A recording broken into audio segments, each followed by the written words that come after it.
Howdy, people. What up? What's going on? How's it going? Back again. Sturdoween is in full effect, that you guys can see, full effect. And this is what's going down tonight. This is what's going down tonight. Kicking off Freddy franchise versus Jason franchise. Part one, the OGs. So, yes, we're starting off reviewing, discussing the first films of each of these, all that other fun stuff. And feels good to be back. Feels good to be back reviewing some movies again. It's been a little bit. But I'm here. Yeah. And I'm happy. So yeah, let's get this show on the road, guys. How are you guys doing, by the way? How are you guys doing? I'm good, bro. Fantastic. I couldn't be any better right now. Sound a little sarcastic, but I'll take it. No, I'm not at all. Oh, We got to watch Friday the 13th, and I got to say, I did like some of those fan films that we watched, but after watching what we watched today, like, there's definitely a quality difference. Yeah. oh yeah, and which we'll get into the films, but let's dive back into that though. Watching those fan films, I agree with what you just said, but there was some really good fan films of those. And speaking of which, on Friday the 13th, it's either 10 or 10:30 Eastern time. Actually, no, I'm not promoting that. Never mind. More importantly, Friday the 13th at 7 o'clock Eastern time. Yep. Casters for a Cause, guys. Casters mhm. for a Cause. And what's cool about that is, guess what? Another script read. I promise you guys, it is not Blood Lake. I promise you, it's not Blood Lake. It is the original Friday the 13th. And we're doing it on Friday the 13th at 7 o'clock Eastern time. And I cannot wait. As a matter of fact, I'm going to try to grab a graphic. Chris, Yo. do you want to announce what you're going to do? We don't have the dollar amount yet. We're talking about it behind the scenes. But do you want to announce what you're going to do or what you're planning? So, ladies and gentlemen,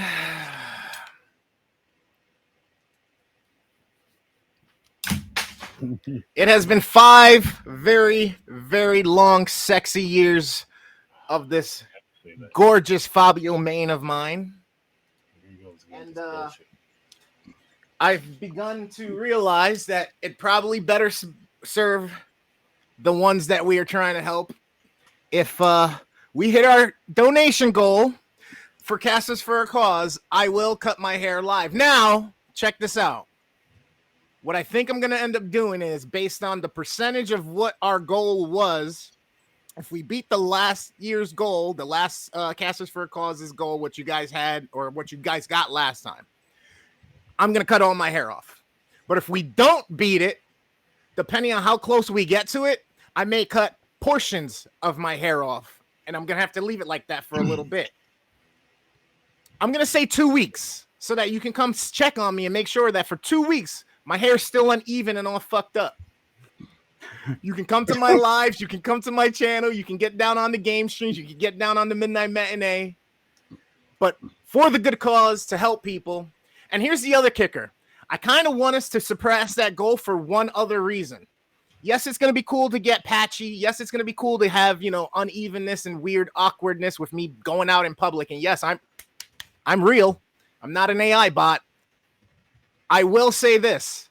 If we do beat that goal and I cut it all off at once, I'm going to be donating it to one of those organizations that use hair to help people who need their hair, essentially, who have lost their hair. They make wigs and hair pieces for people, whether they're dealing with cancer or what other situations. Now, that's something that's been near and dear to my heart. I've done it once other time before, actually, now that I think about it, almost 10 years ago. So we're bringing it back around full circle.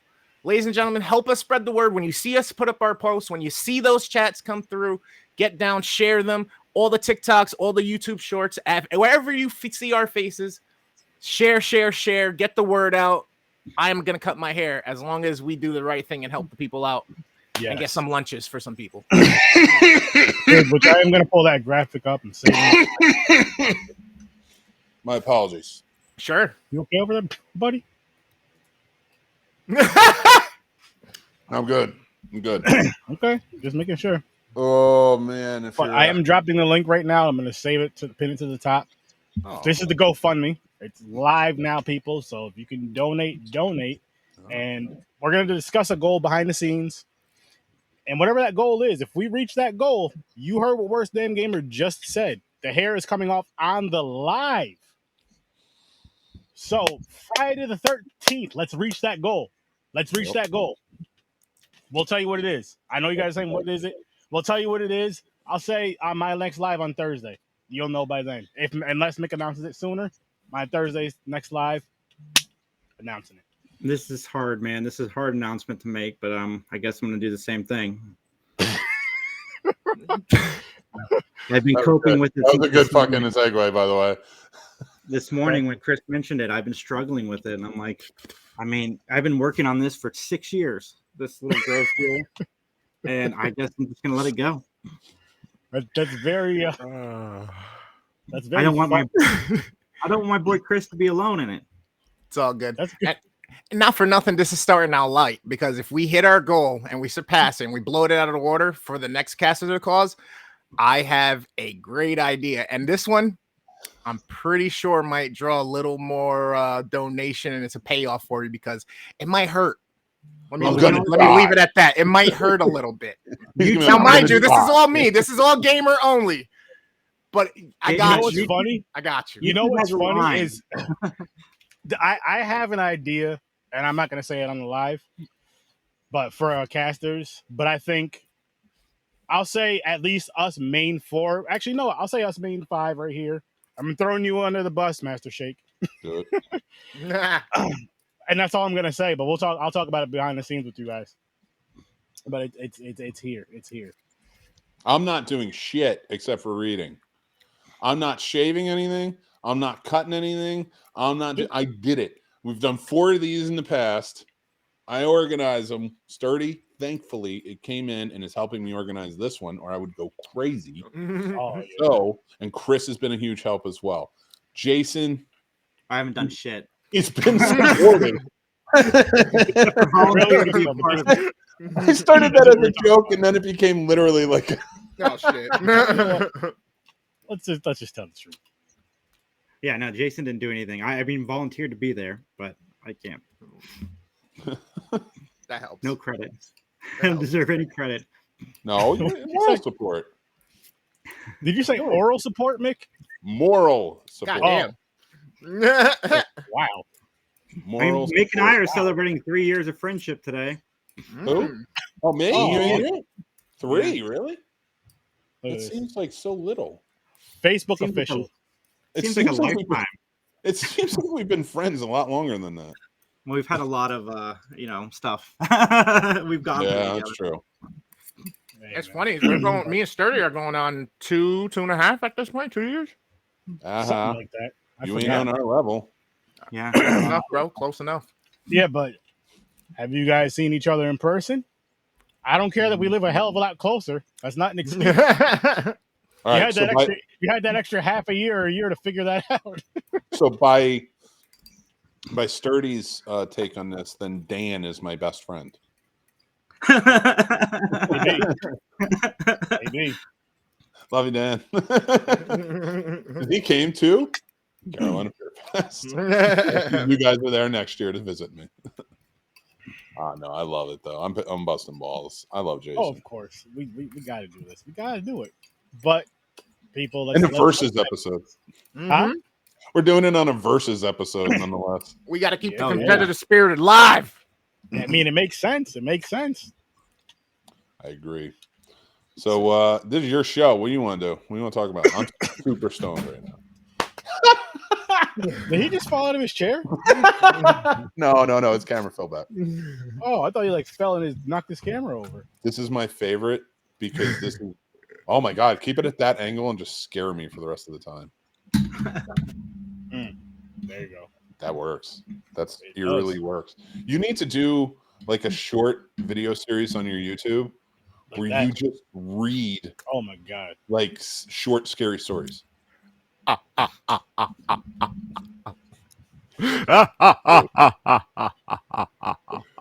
Holy shit! Oh God, dude, this is not good for me. And he backs up and disappears. I don't like it. It's like I'm being watched. You asked for it. You I did didn't know ask what for I it. was asking for. Oh, shit. He can't help himself. That's what it is. I don't know who that is, but if you know me, you know there is no excuse for me. He just does it. It just doesn't. That's it. He just does it. As I say, I and the universe unfold as it should. So, quick roundtable question before we dive into these reviews. My table's square and long. That's what she said. Ah!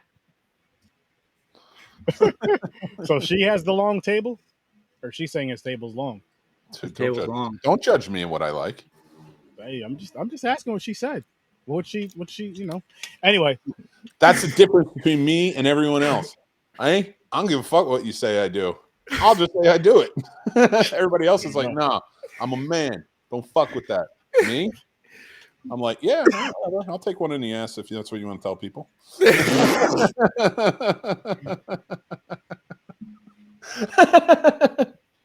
I don't know, man. I don't know. Sometimes you got to, even though you've probably done it before, you got to hit that link up top. And that was some crazy shit. Nick! Now he's dancing. Oh shit!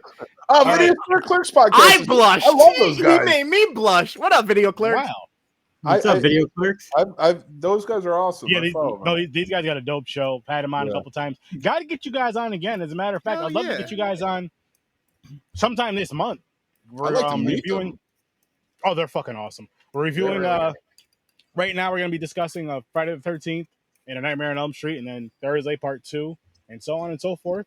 And yeah, so if you guys are free to join in Tuesday, Thursday, 8 o'clock Eastern time, watch the movies, dive in. I will try for Thursday. But yeah, those guys are dope. Go check them out, Video Store Clerks. Very cool. All right, so question for everybody right here on the video lives and everybody in the comments. Who do you like better, Freddy or Jason? No reason why, just Freddy or Jason. And I'll start. Jason. Jason, what about you? Freddy. Mick? Freddy. But there's an amendment to that. Are we? We're not saying movies. We're saying character, right? Characters. Okay. All right. Juan? Yeah. All right, what I miss here? I'd like to be on for that one, by the way. I love the third one. Yeah, the third one. Yes, the third one will fall on the next Tuesday. Yeah. Oh, nice. Oh, the third conversation is gonna be fun though. The third conversation is gonna be fun. I can't wait for that. I can't. I'm sorry, I missed the question. I'm outnumbered by a motherfucker. Freddy guys for the win. FTW baby, claws for days. Okay. Because he has more personality. And he's the true slasher. Come on, he has fucking a whole hand of slashing power. And I like stand-up comedy. And Freddy is borderline a stand-up comedian. This is true. I will argue that Freddy is not a slasher. Freddy is a supernatural dynamic force who slashes people in their dreams. You're absolutely right. But, okay, so if a possessed woman in another possession horror movie cuts people with a knife, is she a slasher? Technically, she's a. Or is a demon in another movie maybe stab somebody? Is he a slasher? So like that's why I tend to yes. Is he going to be in the pantheon of slashers? Absolutely. And I'm not trying to argue that overall point, but I do argue the fact that the reason I think I like Freddy so much is because he's so much more than your basic slasher. Yeah, he actually has a personality. Understandable. And how many slashers have you seen with that type of personality in movies? Very few ever. None. And that movie's almost 40 years old. Yeah. You know, so like I would argue Leslie Vernon. I would say, you know what though? I would say the closest to it, to an extent, as far as slashers go, would be Art the Clown, and just because the body movements and the gestures that he makes during his kills and all that, he's quiet. He doesn't talk obviously because it's like a mind thing. But I guess that would be the closest to it, but it's still not the same. Dude, Sturdy, you and I, man, we've been doing shows long because I thought the same thing. I was like, Art the Clown is probably the closest because even though he doesn't really talk.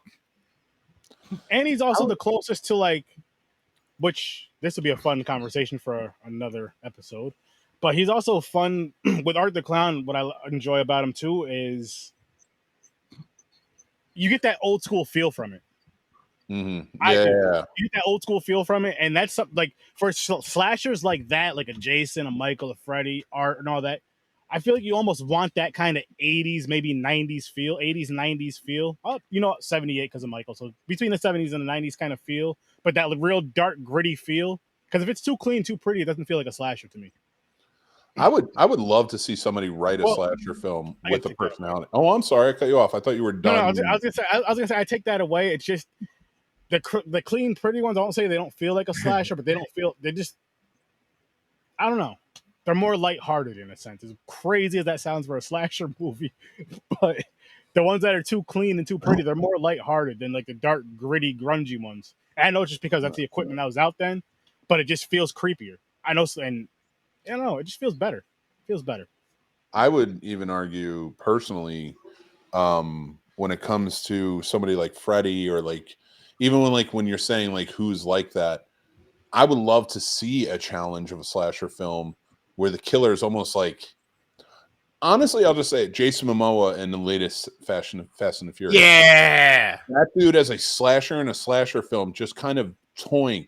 Like they say cat and mouse whenever you see slasher films, but the only time you really see something that's horrifying is when with Freddy, he's truly fucking with them. Everybody else is trying to murder you and stay out of sight. He is fucking with you. And then, like, if you can take somebody like a character like Jason Momoa played in that, who is true psychopath, and show him a minimal amount, we never know where he is, but when he does pop up, it's like, he's going to be funny. He's going to be trying to be charming, but in the most grotesque, disgusting way. Not unlike the Devil's Rejects. I like that. And I wouldn't classify them as slasher either. Yeah. It's tough. That is a tough one. But it's crazy because the only other one that comes to my mind is Ghostface, and it's kind of ironic that it's also a Wes Craven creation as well. Yeah. Well, we talked calls in the games. You know what I mean? We talked about that on the other on I think Mick and Knight like a few weeks ago. I think it was you, me, and Dan when we were talking about how Wes Craven was all about the realism side of it. And even when he based his stories off true stories, like it was the idea of the realism. So like the movie that's based on, Scream, is based on the Gainesville murders. Okay. It was like sorority. I think it was sorority row, like where all the sorority houses where girls were getting killed. Oh wow! And they caught the wrong guy, and then it continued to keep happening. So that's where the Cotton Weary aspect comes into it and stuff like that. So like he loved that realism side of it. So when you go back to A Nightmare on Elm Street, he based Fred Krueger off the old hobo, he called it, in his town, who was terrorizing him. And he based it off of that Cambodian refugee story where they were dying in their sleep, or trying to stay up, but as soon as they fell asleep, they would die in a horrific way. Yep. Like it's that realism that I think added the element of the personality to his killers. That is true. That's interesting. Now, who's my favorite character out of Mrs. Voorhees and Freddy? Still Freddy, but I love Mrs. Voorhees. Still Freddy, but I love Mrs. Voorhees. Which I want to say this really quick. People out there, start watching Friday the 13th, just the original one, on Mother's Day. It's about a mother's love. At the end of the day, that movie's about a mother's love, which is beautiful. And it shows what a mother would do if you mess with her child. She's just going to keep killing and killing and killing at that camp for years down the road. And then you're going to come back and take over. So, does Cocaine Bear count for that then? Definitely. So Cocaine Bear is a Mother's Day film now.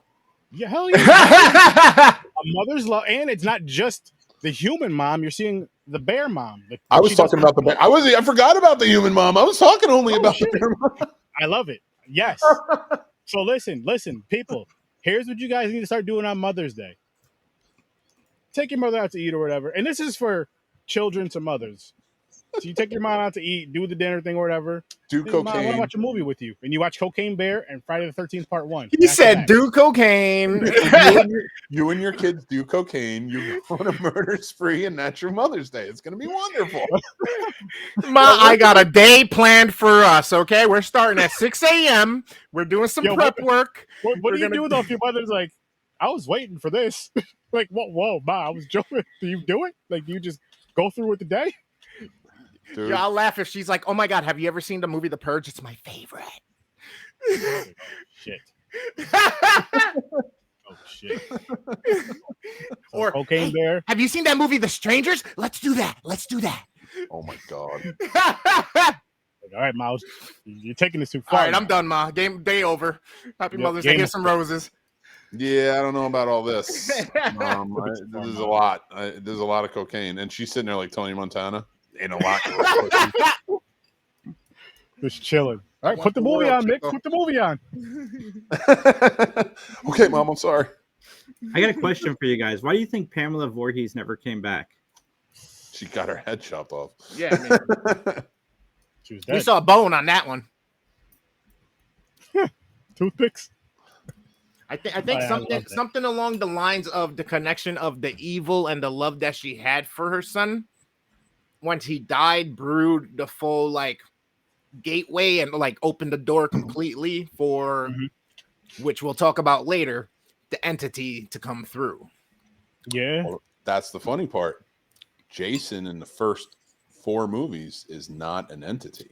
He's a person. He's a human. In the first 4 movies he's in. Okay. These fucking movies, man, these horror movie franchises are going all over the place. Not in the first movie he appears, but in the next 4, he's a human entity. They established that in the second one. The first one, he's a dream, which is bonkers. Hey, it works though. For whatever reason, it works.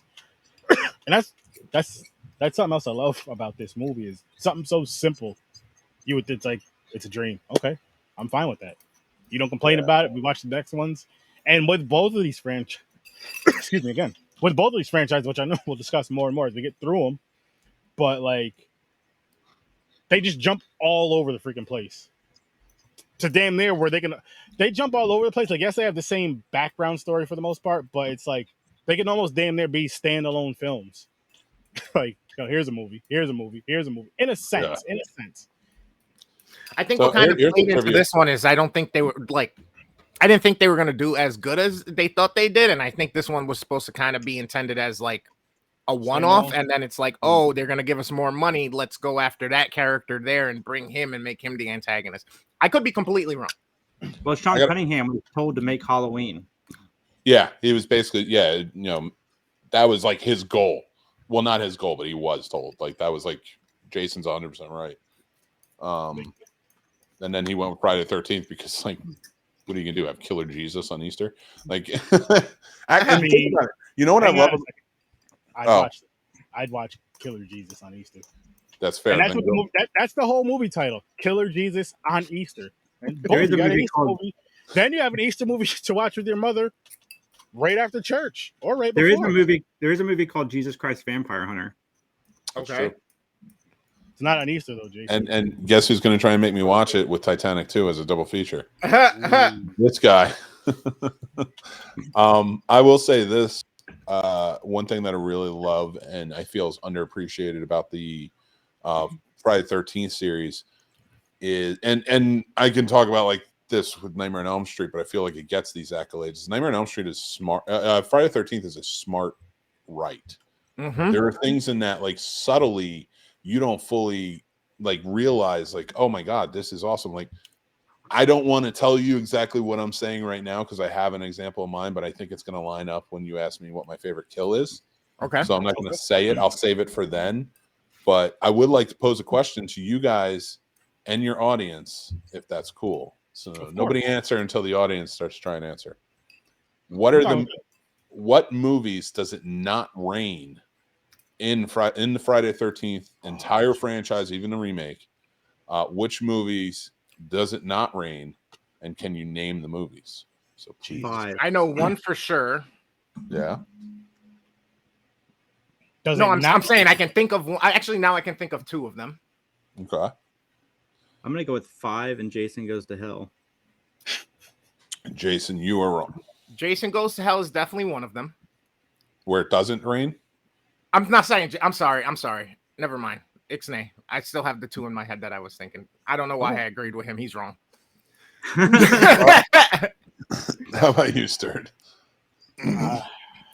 I'm thinking still. I got Well, two out of them. I'll reveal the answer as we go. Sounds Or I'll just be high by the end and not reveal the answer and then screwed. You I know, don't somebody remember the remind me answer, by the end. This is At really 9 o'clock, Jason's like, I gotta go. Tell me now. And you said this is going to play into. You said this is going to play into part of your. What's your favorite kill? Oh no, I can't. I want to talk about an example of the movie and why Friday the 13th has so many layers to it that people don't realize. Gotcha. But it involves my favorite kill. Got you. So I don't want to reveal it yet, if that makes sense. So I'll talk about it later. Got you. What did you say? You said part 5 and part 9. Yeah. Chris, what did you say? Part what and what? I was gonna say Jason X and part 1 because I didn't see any rain in this one. Those are the only two that I can recall. I know Jason Goes to Manhattan and on the boat. I'm pretty sure I remember seeing that was raining. Jason Goes to Hell. I remember seeing it was raining. The one with the lightning rod that Six. what's his face comes back. There, it was raining in the cemetery. Yeah. Mhm. I can't remember 2 and 3 right now or 4, but I think those are that's my answers right there. The part 1 and Jason X. Yep. Jason X is the only right answer. Wow. It rained in this movie? It rains in every single Friday the 13th movie. That's what I'm saying. Except for Jason X because they're in space. Right.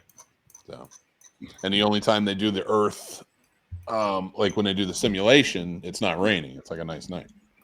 Sure. Wow. Yep. Wow. That's a good one. Now, I got another one for you if you want it. Got go for it. All right. I'll answer correctly. I should say. What? Describe what Freddy's sweater looks like in the first movie. Wait, say that. Describe to me what Freddy's sweater looks like in the first one. Or more, I'll even change it up a little bit. Freddy's sweater is different in the first one than any other movie. How is it different? I can't answer that. I don't know the franchise that well. You just watched it, right? Yeah. I only watched the first one. I didn't watch the rest of them. It's red and green. It's not red and green. Red and green. The sleeves are all red. Video store clerks got it. That's what it was. Yeah, That's I the remember there only was one- something different. Yep. It's all red. And actually, if you show your title card, that's why I picked one from the first movie, because it is different in every other one. You see? Sleeves are all red, but in every movie, it's the green stripes All go the way across through. all the way. That's right. And it's kind of tighter. It was a little baggier in this one. Yeah. So Nice to that's know another that thing. He Freddy- can't be a slasher in his fucking sweater, in his dad's sweater. Hey man, that's what he died in. I'm glad that he, has a change of outfits between deaths.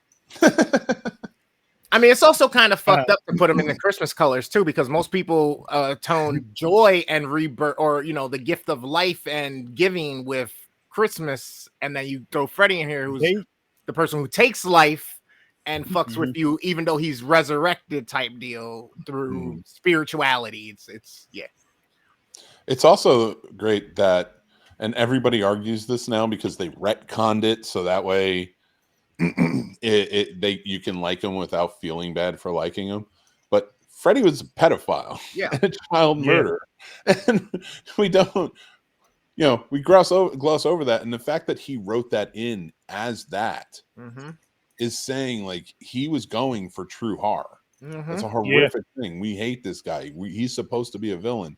And it's just so crazy to me that 80s turned horror into this. I wouldn't even, the 80s really kind of overhyped it. I would say the Universal Monsters probably did this first, but just turned horror into this thing where it's like almost like a campaign. Like, you got to love it. You got to love your horror figures. And I do. And I don't think there's anything wrong with that. But at the same time, like, There's nothing more vile than that. Mm-hmm. And we dress Yep. up like this dude. So keep that in mind, people, when you dress up as Freddy for Halloween next year. I mean, at the same time, it's not a real, like, he's not real. Okay. And people, and on top of that, we have a weird obsession with serial killers and like crazy shit that people do.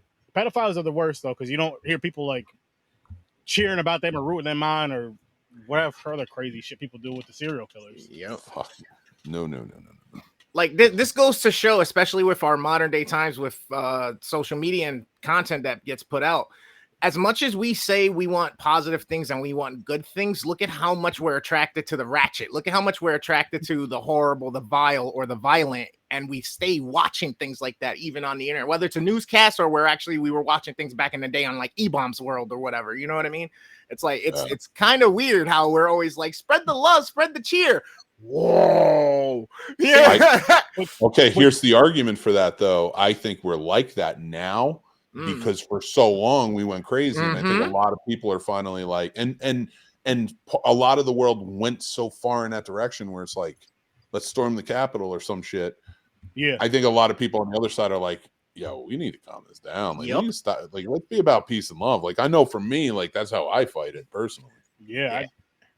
That's why I don't get into the gore porn stuff, because I feel like it over glorifies, and like the stuff that happens in real life is enough. We don't need to be feeding that where people are so in tune to that, and they literally not only are attracted to it, but they're also like almost turned on by it type deal.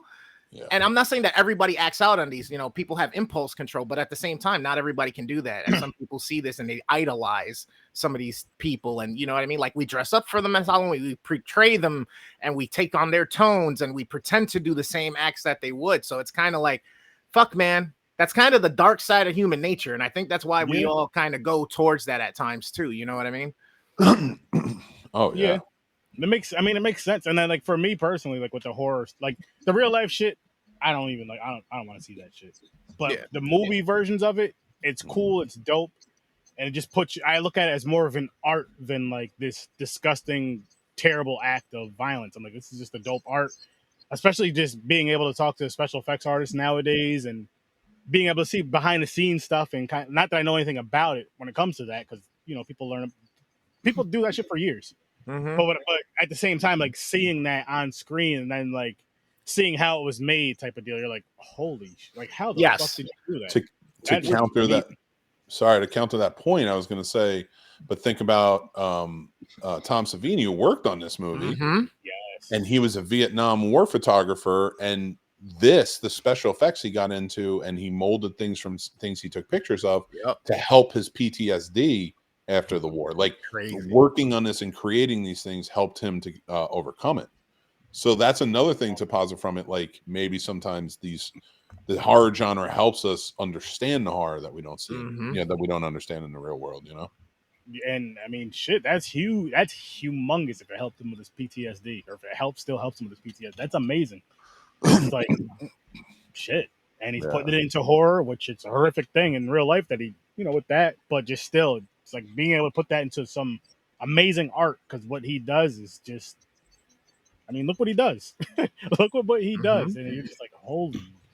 And that's a testament again to the special effects on this movie, because even to this day, this is probably one of the best prime examples of what true practical effects are that work and look this good. I mean, we've seen now the digital version of Freddy coming through the wall, but nothing surpasses that latex above the bed when they push through and you get the pointedness of his nose and the silhouette and the darkness with what they did with the lighting.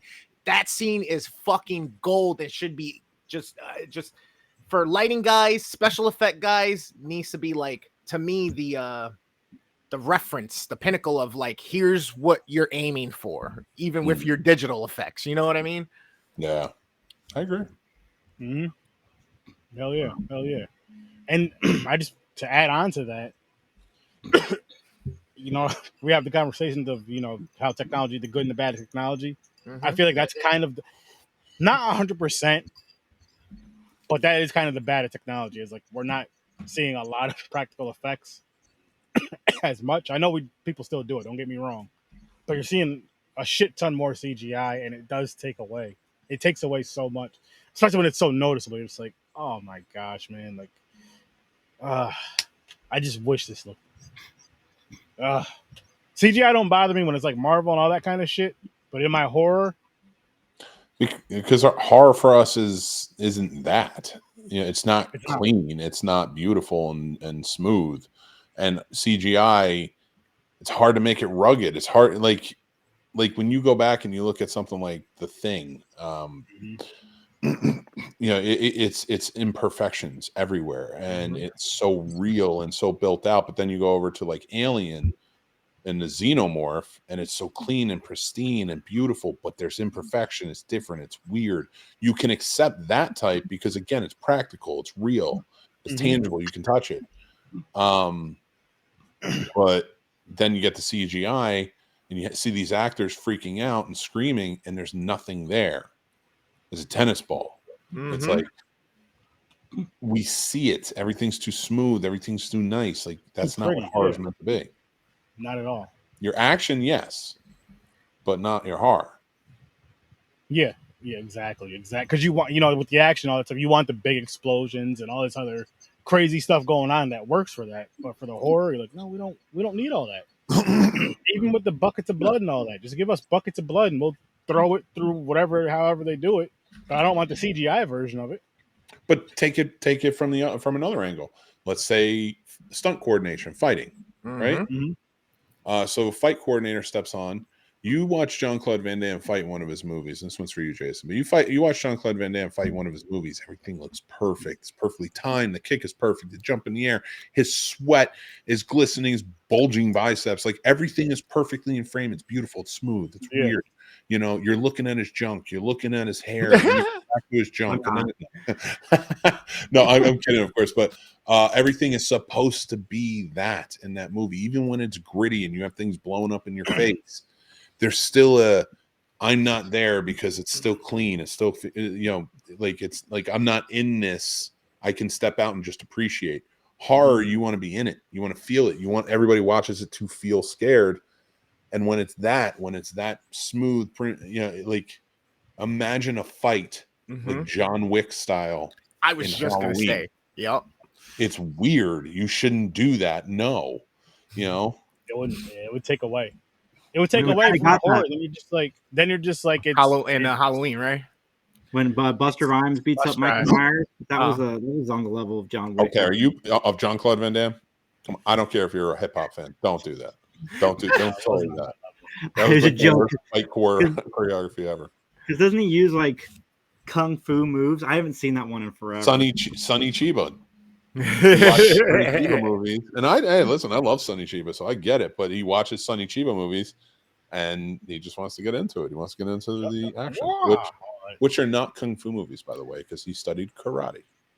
And to add on to Mick's point about how things don't need to always be clean and perfect, and just to me, I'd rather see that because there are other things that as a filmmaker you can do to help carry the scene, the emotion, the intensity with audio curation, with visual cues, and all these other things that you can implement to it to help me stay attached, stay in it instead of becoming detached because there's imperfections in it. So because sounds for jump scares or things coming from the background, or there's all of these little things you can do, or the squishes of the goriness with the sound effects. Like if you hear of something or a bone crunch or something, doesn't matter what the image is. If that's a dirty image, if it's not exactly perfectly framed, you're still there because of now these other sensory things that you're experiencing as well.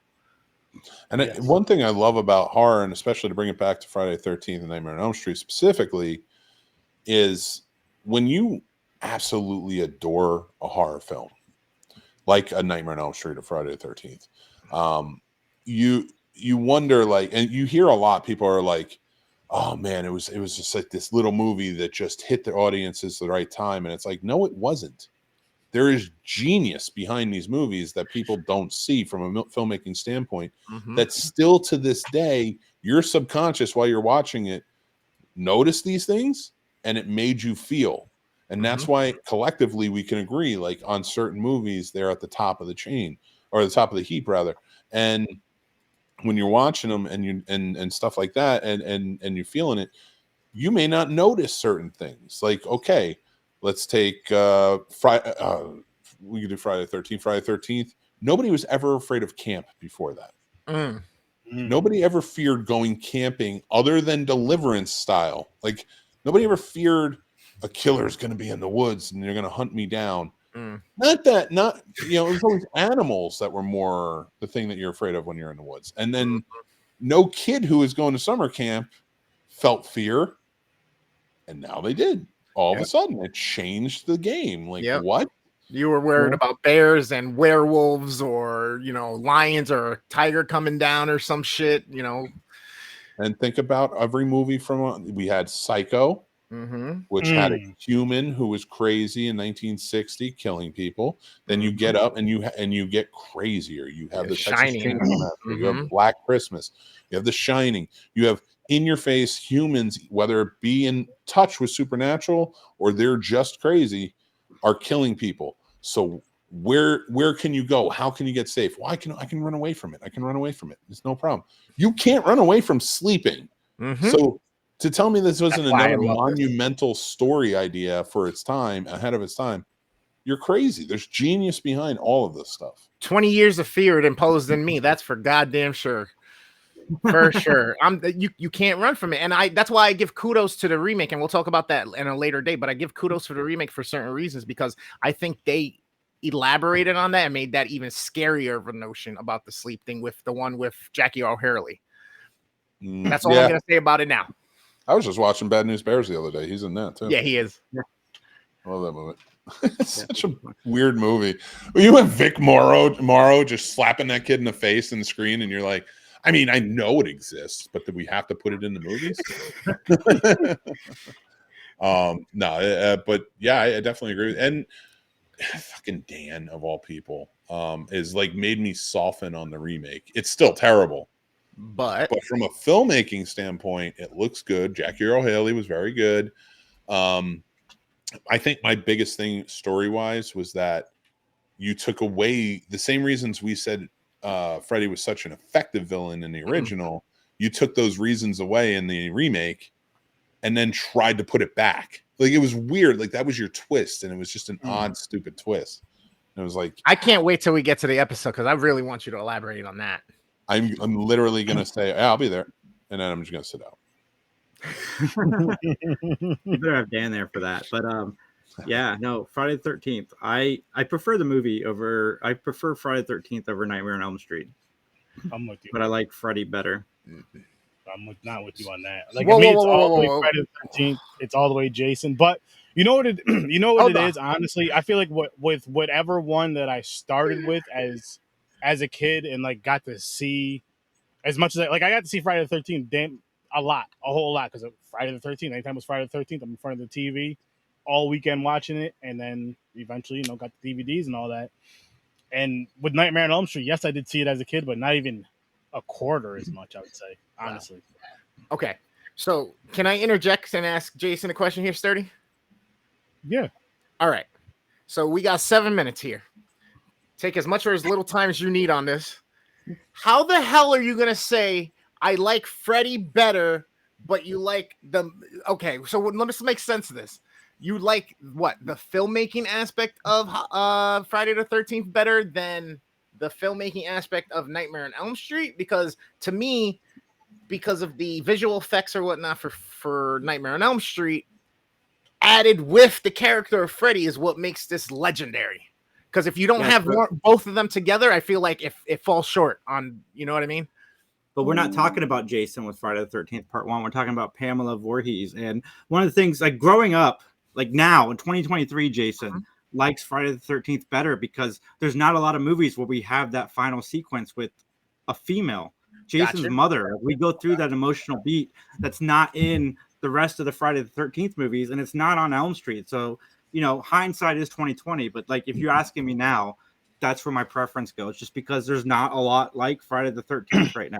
Sure, a lot of the setup is the same, but the final payoff is not like a lot of the other horror movies out there. That's interesting because for me, then I think of, you said there's that element of that emotionalness or whatnot, and to me, Nightmare on Elm Street plays into the whole sins of our father type deal, where the township and they went and did this act or whatnot, so now it's coming back to bite them in the ass, but not even them. Now it's passed down. You know what I mean? They can't even deal with the repercussions of their actions. It is now the children that are doing it. So to me, that's even more of a psychological fuck over, because like we saw in this movie, Nancy's like, "Mother, what do you mean? You got his glove in the basement?" I like them both, like I do, but I just preference wise, I just lean more towards Friday the 13th because it's so different. The first one. I think the first Friday the 13th is a wonderful. It's not on the same level as Halloween from a filmmaking standpoint, but I think it's a wonderful horror film, and I'm glad it opened the door for where it is. Yeah, because it did. Because Halloween was great, and people were making movies like that. But I'm glad Friday the 13th was made because it was okay to keep going with slashers. Because let's be real, Prom Night came out then, and I love Prom Night. But is it a slasher film? Like, we were going with ski mask wearing people. Like, we get to Friday the 13th and it inadvertently turns it into his mother, which is crazy, and then opens the door to sequels to actually create Jason, which creates so many other characters. More slashers are like Jason, and afterwards, by extension, Freddy too, than they are Michael Myers. We think about it from that. Like, there was an evolution there. And Jason's not that far off from Michael Myers anyway. Yeah. I give him credit. Michael Myers, technically Leatherface is probably the granddaddy, but if Michael Myers was the father, he definitely created a lot of really cool sons and daughters. Yeah, I'm with that. Yeah. I'm with that. Yeah. Question for everybody, including the viewers, and for those that are listening, what is your favorite kill in Nightmare on Elm Street? Mine's cliche. It's the Johnny Depp kill. I was gonna say it's got to be almost unanimous on this one. They're just that much blood, the special effect, the bed still getting sucked into mom. It's just forever ingrained in my brain. I actually have a different one. I got a different. That's my second. That's my second one. But Mick, that is my second too. I have. If we're on the same page with this one, this is gonna be crazy. What's yours, Mick? Well, I will tell you this. Mine is a close runner up to the Johnny Depp scene, which is my number 2, is what's his name getting killed in the jail cell being strangled. Only because that was really cool animation how they did with the bed, coming around his neck, pulling him up. Like, I thought that was really cool. But, and again, a testament to the filmmaking in this movie, because it's not even the best kill. But creatively, as good as Johnny Depp's was, as soon as he's sucked under, you don't see him anymore. There's no choreography. It's just a flood. And I love it. I think it's amazing and stands out. But Tina. Yes. Tina there Gray. is, going up the wall and everything. Absolutely. It's so awesome how she's choreographing the whole way. Like, they're turning that set. That room, and she's being dragged and she's being cut. And then, like, just to have him in the foreground saying, "Tina, no," I think that's the best death, and I think it's underrated, man. You know what? That may be true, because it's so good that almost every version of, whether it's a remake or something like that, they pay homage to it, and they did it, and then they brought it back in the new Nightmare. Yeah. Yep. Yeah. It's a dope kill. It's a dope kill, and the Johnny Depp one.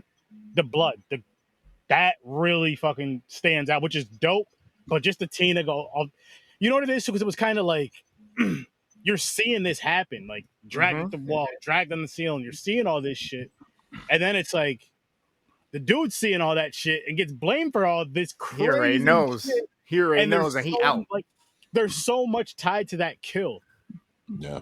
With this movie, there's so much tied to that first kill. And it's just like, holy shit. Without that first kill, he's terrorizing these teenagers, but he can't kill them yet. They're not scared enough yet. So to take them out, he has to kill one of their friends. Yes. And he is terrorizing her for a long time. And finally, you're right, because the whole buildup to what Video Store Clerks podcast said the same thing.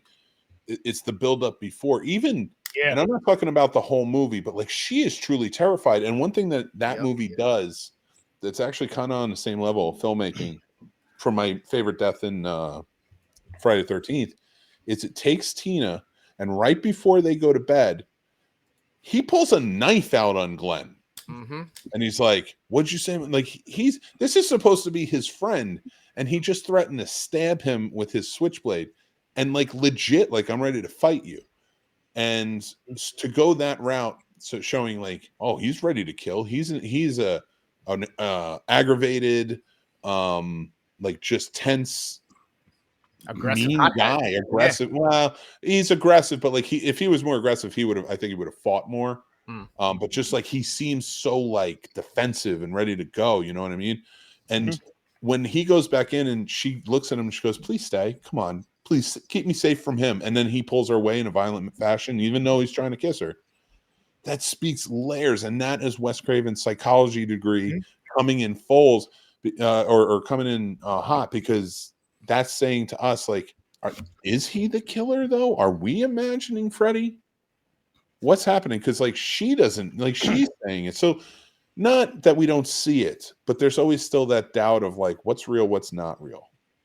You know, I which is almost wish they would have played more into that notion right there, where for maybe 3/4 of the movie, we think it was actually Rod who was doing this, kind of like, and I think they did that in the next movie. I think they did what they kind of wanted to do with that situation with Rod, with Jesse in this next movie, and they played into that where you're like, well, and we'll talk about that when we get to part 2. And that's another thing. That's a great point, and I'm glad you're in the comments. I wish you were on the show, but they did make you think that Tina was the main character right off the bat. You weren't thinking Nancy at all. She was a side character that showed up. She looks like the side character and everything.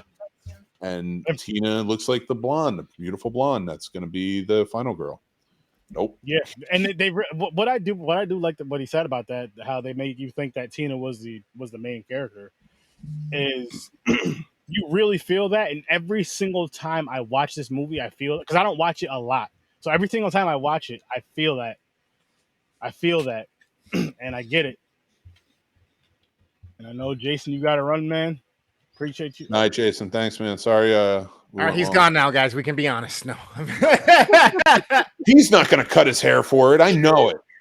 And I wish he was still on here, because I was like, in about a minute or two, I was going to dive into the Friday the 13th kill, all that. But you know, I'm still going to hold their thought. If he's here next week, let him do the rundown real quick. For his favorite kill in Friday the 13th one? Yeah, he's supposed to be here. He's supposed to be here Thursday. So yeah, sweet. We'll get Jason's answer on Thursday. So what would you guys rate Nightmare on Elm Street? Oh, man, I can't do that. Like, what happened? Wait, rate in just that franchise, in the Friday the 13th franchise, and the Nightmare on Elm Street franchise? Just rate your enjoyment on watching just that film. Oh, 9.5. I like it. I don't grow tired of that one. And that's one thing I love about. You said the same thing, Chris. 9.5.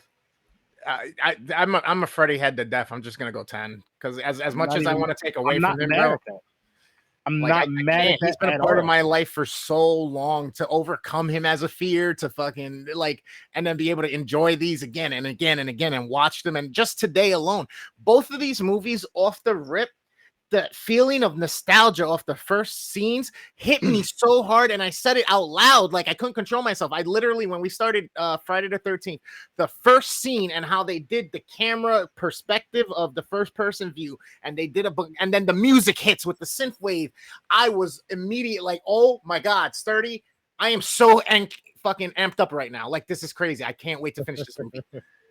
I literally said it out loud. And again, I told you guys how much I've seen this movie growing up, watching just the whole franchise. We'll just stick with part 1 for now. And then earlier this year, my wife surprised me with tickets to go to the actual fucking camp.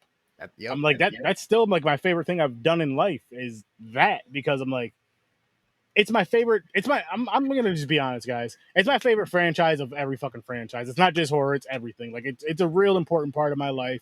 It's something that I think really started my horror fandom as a kid. It didn't get me into horror. I don't remember what movie I seen first, but it started my horror fandom, and it kept me in my horror fandom. Like, so really kept me in my horror fandom. basically we shouldn't be watching this podcast because you don't know what you're saying. No, I'm kidding. You hear him? But Busting balls. no, I get it. I love it. I love it, as you guys know. But no, it just really got me like really locked into this, and I fucking love it.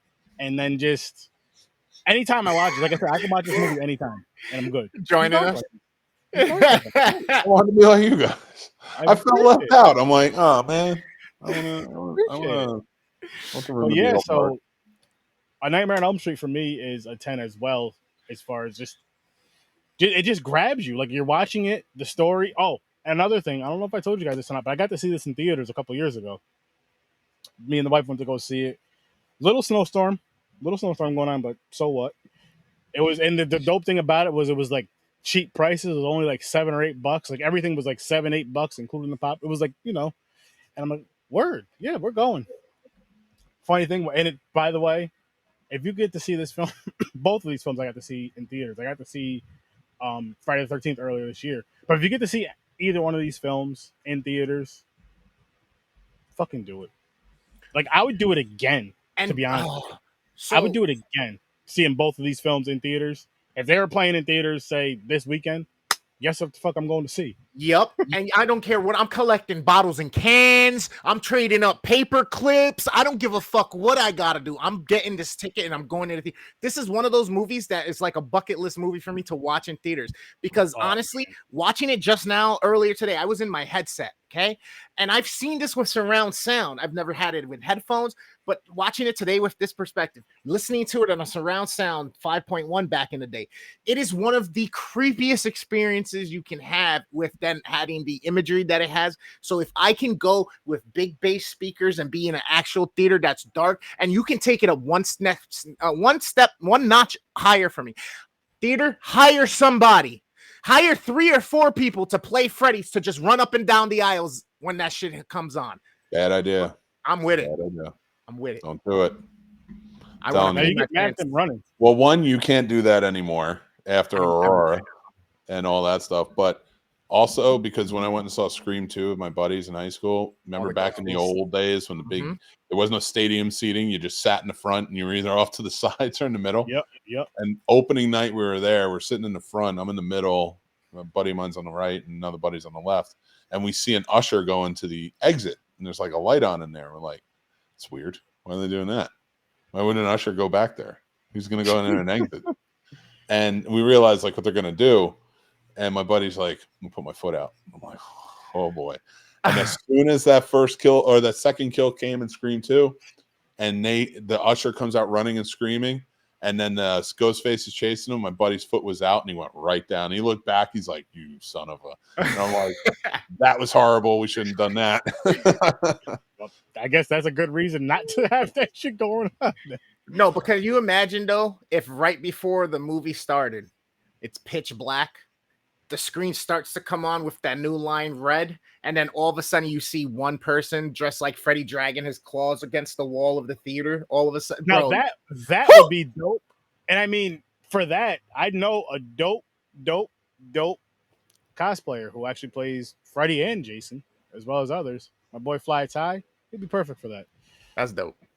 Go follow him on IG. I wish. But, as a matter of fact, I'm gonna talk to him. I'm gonna get him on an episode. I'm gonna have him cosplay as Freddy on an episode again because he did it something like a year or two again for me. So I found a streamer who's on TikTok that does all of his lives as Freddy, and I gotta send it to you. I keep forgetting. Please do. Yep. Please do, because that's dope. So I guess I can ask the other question. Yeah. Let's do it to it. Favorite kill in Friday the 13th. And again, only talking about the original. I want to go last. Can I go last? No, it's not my show. My cousin Jazzy. I lived on Elm Street in Schenectady. And yes, and what's funny about her, she scares so fucking easy. And she's actually one of the older cousins I was talking about that got me into horror. Like her, my older brother Zach, her brother Jerome, and then my cousin Jeff and Josh, which were brothers as well. And Jazzy, if you're still here, you can definitely vouch for this. If we were watching it at my mother's house, on Aaron's house, or Aunt Beth's house, the rule was do not wake up Aunt so-and-so because whatever's gonna happen to us is gonna be scarier than any fucking movie we were watching. Let's just say that. It was like, don't even do it. You don't want to wake up them crazy ass Lewis women late at night watching some shit they know I wasn't supposed to be watching. We're all getting it, even the 5-year-old, the innocent child. See, That's fair. which I get it. But what's cool about that though is her daughters watch horror, and they started young because the older one got her into it, and I think that's beautiful. I think that is beautiful. But yeah, I had to announce that. But favorite kill in Friday the 13th, the first movie. Am I going or going? Whoever I know I said last. I got mine. I wrote it down. It's the axe in the face for me. The axe in the face. The axe in the face for me when she fuck, and it just looks like it's stuck there, and she falls back. That whole thing was kind of perfect. It's simple, but it's they're all kind of simple in this. For all its imperfections. Kasaya's in love with Chucky. I love that. I freaking love that. I gotta start getting her some Chucky stuff now. Now that I know that, anytime I get her anything for her birthday or Christmas, no more dolls. Fuck all that bullshit. It's gonna be Chucky stuff from here on out. Jazzy, you're welcome. I love it. Get her a good guy doll. Get her a good guy. I'm not spending no $500 on anybody. Get her the little one. There's that much? Yeah. For the official ones, are like $500. She wouldn't spend $500 on her kid for something like that. I understand, but it was just funny how you said it. Like, I'm just being honest. Anybody. I love you, just not that much. Like, damn. like Fair. the little toys and stuff. Yeah, I'm doing I got you. Shirts. He was already looking at his shelf to see if there was anything Chucky there. I caught that. That I could just show her. Yeah. I know I have stuff. I have a loose figure. She's not getting that, but I'll get her own. Dude, it's amazing. But next up, I had one and I can't think of it now. Oh, I was just saying about the imperfections on it. Jason's mother getting her head cut off, not only because of it sparked an awesome franchise in my opinion, but learning how like she gets her head cut off. You see the hairy knuckles. It's the dude. The toothpicks out the neck shit. Like all those imperfections made me love it more because it's like, as a kid growing up, I honestly never noticed that. And then once I heard about it, I was just like, I never not notice it, but it doesn't bother me at all. I just laugh. I'm like, I fucking love this. And I'm the opposite. Even though I knew that and you just reminded me, I was like, oh shit, that's right. Even today when I watched it, didn't realize none of it. I was too into the actual top of where her head detached, the blood coming out, the little bone elements of it, and then her falling back, her body moving. And it's not like it's a fast scene. It gives you enough time to see it, and her body's still there, and her arms are still moving and shit. You know what I mean? Yeah. So you can catch it. But for me, I was still just like at the inside the neck part, like, oh shit. Yeah, no, that's a good one too, though. All right. Well, should I give mine? Your favorite kill? The archery scene. Okay. Here's why. I think in the story it's set up the best because you have the archery scene earlier when he shoots, and I'm taking this off. This black background's distracting. I don't know how you guys do it. But he shoots the we just blend in with it. Yeah, it's true. I didn't mean it like that. You're both wearing black shirts. I know. You blend in with the white one because you have a gray shirt on and it's lighter. No, this is not a racial thing, and I want that noted right now. Did I say when I said you do? I meant your shirts. No. But what did I say? I didn't say nothing. No. From his show earlier, though. I know you, Chris. I can see it on your face. From what he said on his show earlier, he said something dope about the Twilight Zone, why it was in black and white and all that. So then later, I just commented later, and I just said something about the black and white. He's like, Aaron, I am not doing that. He's not like, doing that in this one. But what did I said, okay. I was like, I got you next time. Don't worry. Oh, there it was. You got me. You had to bring me, on here. Anyway, fine. Man. Before I get canceled, I'll tell you my favorite show on Friday the 13th. So Friday the 13th, in the archery scene, they set it up earlier with the other guy. shooting the arrow while she was like fixing him. Yeah. So right there, she's looking for him, or looking for anyone really, but like looking for him because they were close.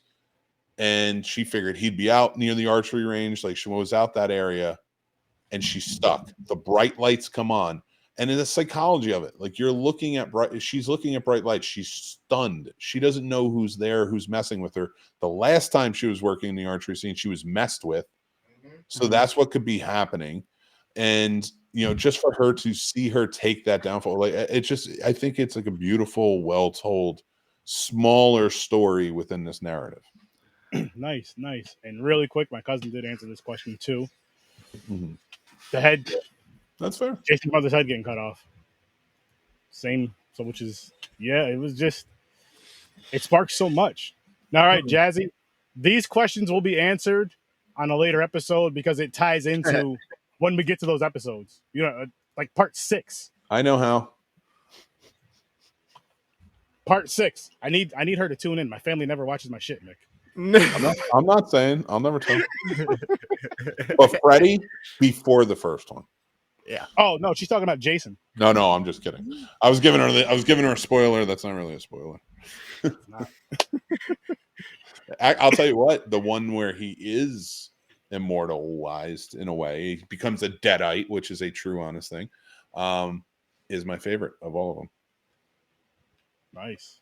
I always go back and forth between that one and the pillowcase on his head one, which I don't want to say because we're not saying which one at the moment. Being elusive. We'll get there. So it's that time, guys. And I'll kick this one off. Okay. Friday the 13th ratings. I'm giving it a 10. You guys probably already knew that. Yeah. I'm not gonna lie. But it just does so much for me. It just does so much for me. This whole franchise does. So there's gonna be a lot of high ratings. Spoiler alert. Not for all the movies though. There's a couple I'm not a huge fan of, but I still love them. It's like your kids. You have your favorites, like how Dion ranks his kids. He loves them all, but he's just like, boom, boom, boom, boom, boom. That's basically what I do with this. That's what I love all my kids the same, but different. Exactly. See? Okay. I can't rewatch this by myself, so I'm coming over to rewatch. I'll cook chicken. I love it. I want to hang out and eat chicken. See? Oh, by the way, Jazzy, Mick down here, he's invited to the cookouts. All of them. I'm proud of that. Even though you keep trying to get me. You see how big he smiled for me? He was like, that was. I want it. Here's the those were potato salad. You know what I'm saying? Yeah. No some chicken. No raisins yeah. Listen. I love it, dude. I'll get nice and stoned and hang out, man. Whatever. Yeah. Not wrong with that. 30 will keep trying to get me canceled. Or killed, like, dude, oh yeah. He's gonna look at a cloud and be like, "Hey, Mick, you blend in." That was 30. I want your potato salad, Jack, and I don't mean that as a euphemism. I want the actual potato salad to eat. Right out the spoon. I'm ready to go. I'm a big guy. I eat with spoons. Everything with a spoon. More in. I like it. I like it. So, Chris, Friday the 13th rating. What's yours? All right, sir. So don't judge me on this one. Although it's a good movie, although I got the major hit of nostalgia in the gut and the tingles in my head, and the sound's great for this one. Unfortunately, I got to give this one only a 7.5. Yeah, that's close to me. I was going to give it an 8. I love Friday the 13th. I think it goes down test of time, but I don't think it. And I think it revitalized or kept going and brought, not even revitalized, but brought the horror direction in a new direction. After, because the way it was either the way it was going with like the prom nights and things like that, or it was going like this, and we wouldn't have had Freddy if we didn't go this way. Very true. So, but as a movie, it is not as top form as Nightmare on Elm Street is. Correct. But that's because it walked so that Nightmare on Elm Street could run. That's fair. I disagree, but that's fair. I mean, they're both 10s in my eyes. For nostalgia, definitely plays a part in my ratings, especially for slashers that I grew up on. That's just because every time I watch them, I just think of times just watching them different periods in life too, like childhood, the times in my childhood when I watched them, who I was watching them with, then like the teens, the adulthood, and just up till fucking now. And I'm just like, I still love watching these movies. When I watch them, I still enjoy it, still have that same fun with them. Oh yeah. And shit, this is, yeah. These are a very important franchises for horror, in my opinion. They are very important franchises for horror. Even if you just stick with the first ones, very important movies for horror. And I love that they still have the love that they have for them. Yeah. I love that you can go to any of these horror conventions, you'll see Oh yeah. multiple characters. Oh yeah. I love that. I love it because it's just like it just feels so good, and it's even doper when you see the little kids dressed up as like a Freddy or a Jason, and they've never seen the movie. Then they know, but they know who they are. Yeah, I love seeing kids dressed up like pedophiles. Wow. I also love to see women dress up as sexy pedophiles Right? for some reason on Halloween. Like, I don't know. Yo, not for nothing. I kind of like, okay. And I think that's what makes it difficult. Okay. Before I go back, because I want to loop back to Friday the 13th, but since we're on Nightmare on Elm Street real quick. If we could somehow get a woman Freddy, but obviously not Frida or something, but without the whole aspect of pedophile, and they can figure out a way of still having it be kind of the sins of our father or something occur where then she comes back and she's this evil entity going after the people's kids. I'm not gonna lie. Nightmare on Elm Street with me. No. Well, here's why. Like, I wouldn't mind seeing it because I think that would be a cool twist to the psychological aspect of it between how Freddy as a male torments versus how a woman as a female would torment and attract their prey and go after them. But we do that so much. Here's my argument against that is because I understand it, but don't take that character though. Like, I mean, because they did that with Hellraiser, and I was like, and there was this whole big thing where people were freaking out. She's a woman. It doesn't matter if she's a man, woman, or anything else. Yeah, it doesn't matter. That's not the point of Pinhead. And I didn't care that they gender swapped, but it's needless. This is a story you can tell, and you can make something new and something fresh, which other filmmakers are doing. And that's what I think bothered me the most about it. And when they do this gender swap sort of thing, it's like, what are you doing exactly? Like, are you just trying to replace so there's representation everywhere? Which I'm all for representation, but do we need copies? I just figured it out. What's the point? Like, I want something new and fresh and original. So hear me Give out. me Candyman. The remake of Candyman was fucking phenomenal. So hear me out. Yeah, the remake of Candyman was dope. Entertain me. Okay. How about if instead of the pedophile aspect of Freddy, we would have got the story of like Amanda Kruger as the nun from the church who went psycho, was killing the parishioners, you know, and was raped by kids. 500 madmen or something like that.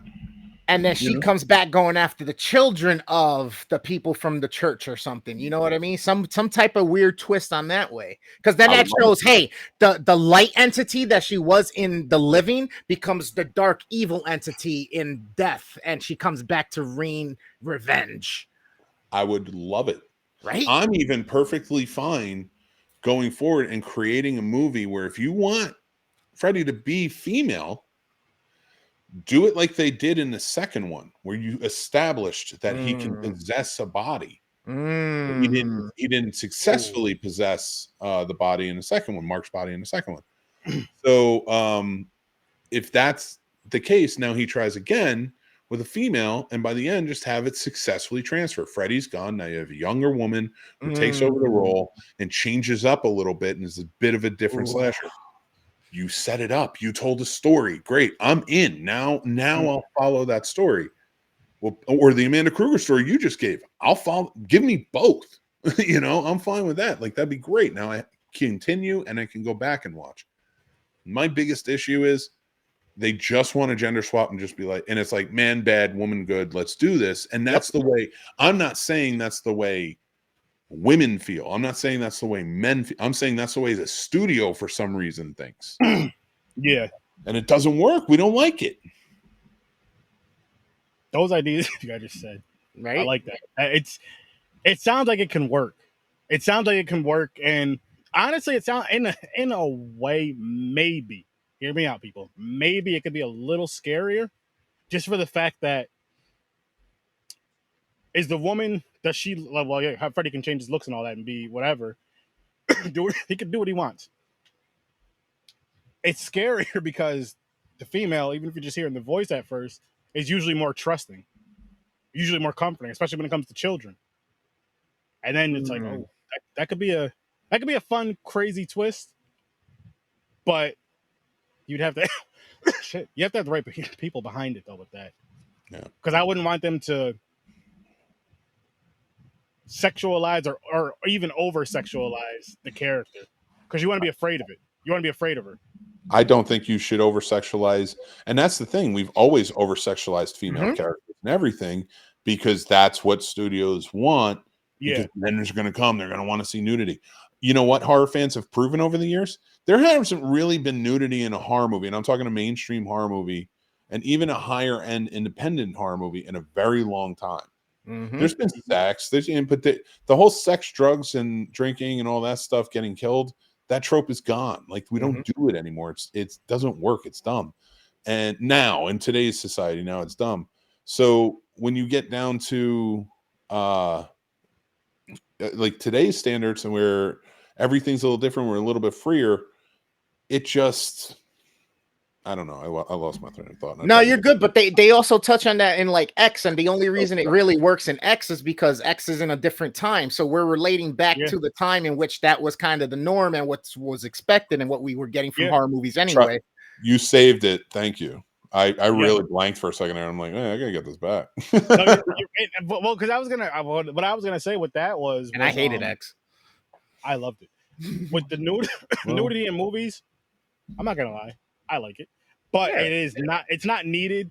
And there's times where they do it too much. It's just like all they're doing is fucking. I could just go to. I'm not gonna say the site because you're not paying me to say your name, but you can go to one of them sites. And it's like, I could just go there and see that. I want to see a horror movie. Yeah, I want to see some titties in it. I'm not going to apologize for that, people. I'm not going to apologize and be honest. But it's not needed. Like, if it's there, it happens, cool. But it's like, man. Like you said with X, it made sense in that movie. Make it make sense at the very least. See, and I will argue that the old ass and the old screwing and all that stuff from X, not needed. You see, but here's where I would argue that it is needed. Right. Very nice. Well, I would argue that it is needed in X, and because X proves my point by having the nudity in it. Horror movies don't need that nudity, that over sexualization anymore. Not saying that sex can't exist. It's good and it works and it fits. But then you have, now we're in a different world where it's like, okay, sex is okay, it's positive. So, but we don't need to show the nudity. The women don't have. There's no point in putting on a towel and then going and lurk around the house, or it just doesn't work. And it was always exploitative anyway. Yeah. So when you get to X and there's nudity in it, it's supposed to be there. It's supposed to make you feel uncomfortable. It's supposed to. It's filmmaking. It's actually telling the story. Pornhub and all that stuff and all that stuff. Not a sponsor, but can be. I'm not going on your site, but I'll mention it. It exists. So if you want to see that stuff, go there. The horror movies are supposed to give you horror. And when it became all about TNA, I felt like that was the downfall of the 80s movie, where it was all over sexualized and overhyped and everything was bad and this, that, and the other thing. Like it killed the genre plus oversaturation. And then we sparked it back up by making fun of that and then not having nudity in horror movies for a long time. Look at all those late 90s, early 2000s. It really wasn't there. If I remember this topic when we get towards the end of this whole run that we're going to be doing, this is going to be revisited in one of the, I think the last one actually that we're going to be doing in this whole series. But I want to revisit this little conversation here about the sexualization. I think I know what you're referring to, but I can't wait though. I figured you would. Which if you guys want to know and find out, you're going to have to make sure you subscribe to Horror with Sir Sturdy and you go listen to them wherever you can find them on all the audio platforms, as well as right here on YouTube. Which, by the way, I would only argue furthers my point because these movies still maintained those tropes even after all that time. And we've grown past them. Again, nudity and sex and beauty of the naked body can be in movies. But if it's just put in there to be sexy, you're ruining your story.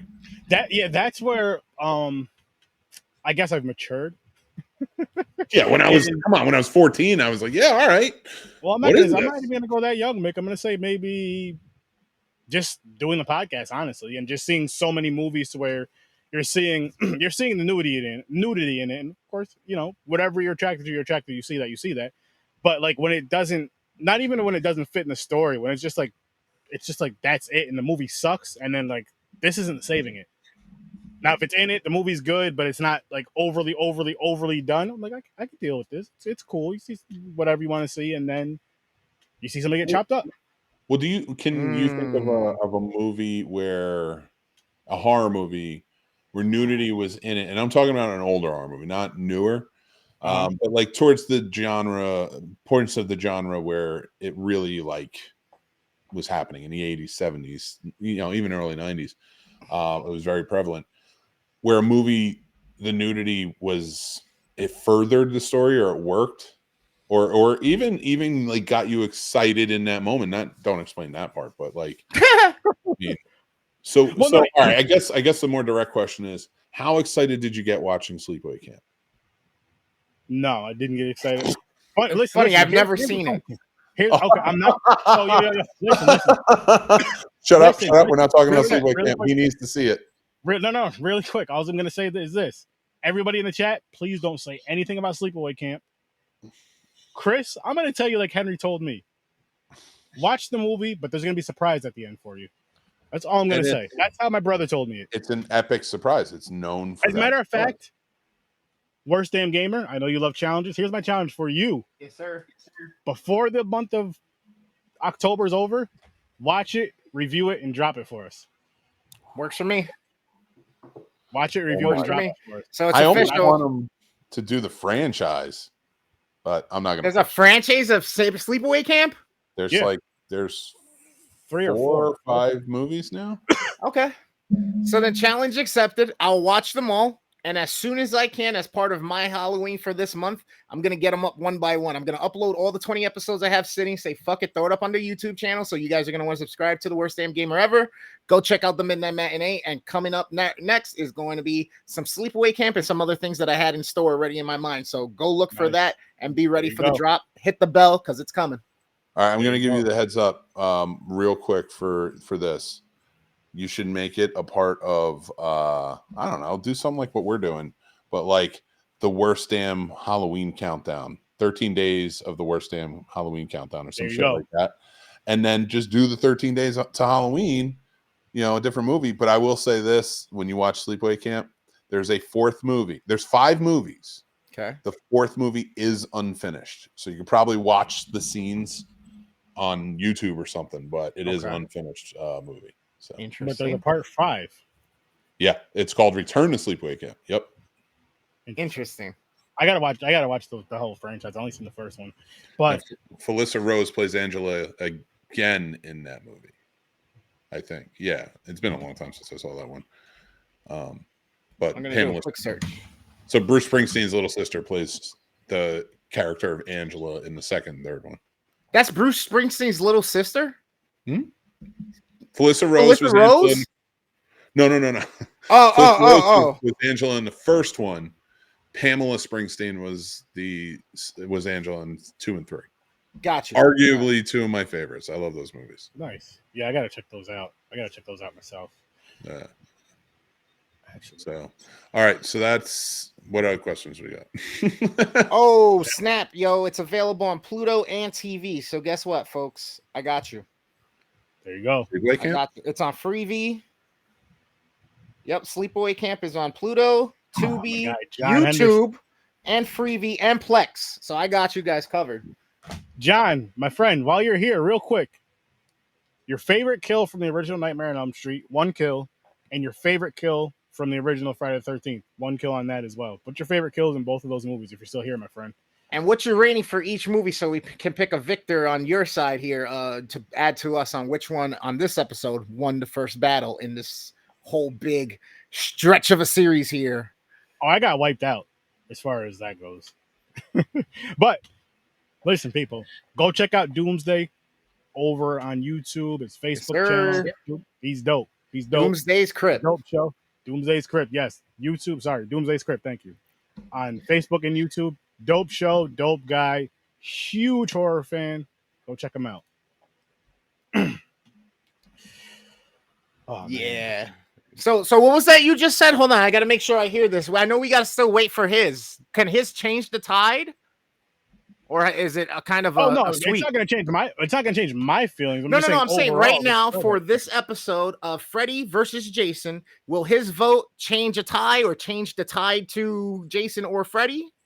No, because it'll be more towards. It's still gonna be Freddy because you, Jason, and Mick said you like Freddy better as far as the characters, and then so did Chad. But that don't mean shit to me. But are we going off of ratings though, or are we going off of just who we said we enjoy more as far as the character? No, your favorite character. Okay. Yeah, that's the one you're basing it on, right? Yeah, your favorite character. I mean, I'm not doing anything special for either or favorite character or movie. I just like to know what people like when it comes to that. But you know, I get I'm it. a loner. I'm a loner. I get it. It's fine. It's fine. Well, Jason, no, I'm half loner because Jason said he likes Freddy better, but likes Friday the 13th the movie better. So Yep. Yeah. it's half and half, but still. So right now, it's I'm a little 50-50 split. ashamed of my scary snobs. Why? They like this shit. They like what? No, I'm kidding Oh. because he believes Jason's better. Oh, gotcha. He is. He is. Oh, by the way, people, I will have a review coming out at some point. It was informed to me, which, you know what? Watch the Scary Snobs and you'll see what I'm talking about. You'll know what movie when you watch the Scary Snobs. If you guys know me, you'll know exactly what movie I'm going to be reviewing within the next week or two. And there are going to be some changes coming to the YouTube channel as well over on my side. So if you guys could, if you follow me already, I greatly appreciate it. Comment, let me know what you think of some of the things that are going on and some of the format changes that I'm making, some of the new streams that I'm doing. And let me know if you like what I'm about to do for this month for, Halloween, because it's spooky season. Hold on. I got to do it right. Get to my channel and tell me what's good. All right, Go. Had to make it somewhat odd. spooky. That wasn't Go. spooky. It was just odd. I liked it. I mean, I liked it. That Should I have counts, taken right? my shirt off instead? Would that have No. made it better? I'm not looking. Make it like an 80s horror movie. Throw some Dude, nudity you in guys it. got to understand. I started watching a movie with you earlier, and I was like, I got work to do. And I went and recorded. This guy. I get right into the work. I'm sitting here, I'm doing this, but this is work for this. Like, I'm writing down stuff. Yeah. Mm-hmm. Like, Same my here. thoughts on this episode. So it's not, I mean, I'm still enjoying it, but like, I wasn't Oh, yeah. looking because Oh, I was that's writing awesome. down my thoughts on this episode because when we get into the next one, I want to remember like what I said. Oh, yeah. I jotted some stuff down too. And that is awesome. Just had Super Very Freddy, cool. Michael Bailey on your podcast. Who's saying this? Fourth or the fifth one? I'm assuming Oh, Super Freddy's 15. from the comic book one, right? Super Freddy. It says Facebook user, so we can't really see who it is, but do tell because we want to hear Hey, from you. yeah.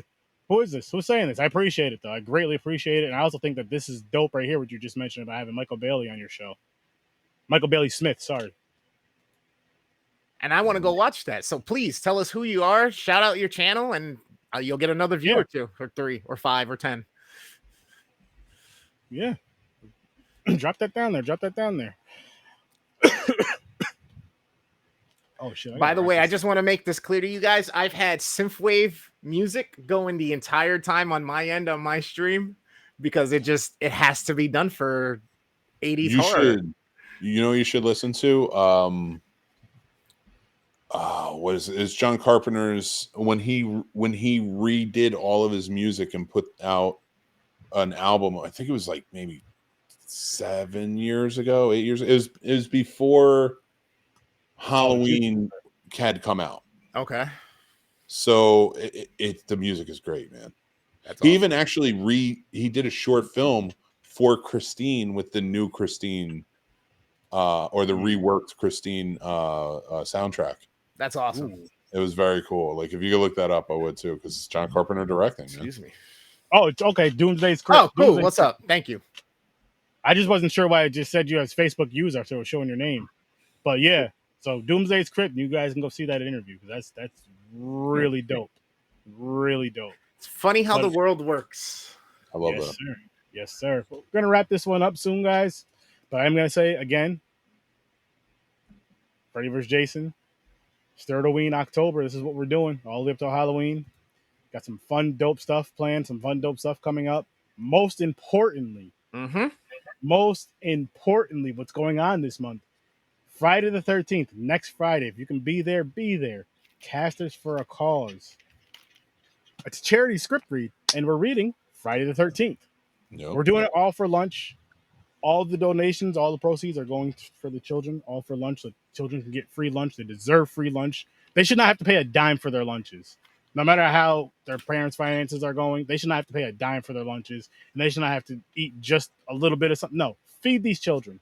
They're in these seats 8 hours a day, all day, trying to learn. How can they learn when they're hungry, when their stomach's ground? Feed them. So let's help with that. And the link is live. The GoFundMe is live. It is up top. I have it pinned up top, so if you guys can do that. Yes. I will say this. What do you think? Not only talented, yeah, incredible. Carpenter's not only a talented filmmaker, but an incredible musician. Agreed. You should. What was it for the? Okay, so we were talking about the charity event. I want to know what you guys think. What game should we play from that we tested? Ooh.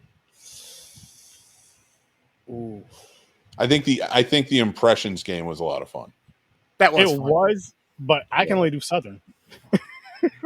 But I love the idea of trying it, because when we had Rosie Perez and Joe Pesci going back and forth, that was hilarious. Fucking wonderful. That was hilarious. For sure. Which, if you guys want to know what we're talking about, go on over to the Scene Snobs. Check out Mick at Night from this past Friday, Blood Lake script read. Horrible movie, horrible script, but we made it fun.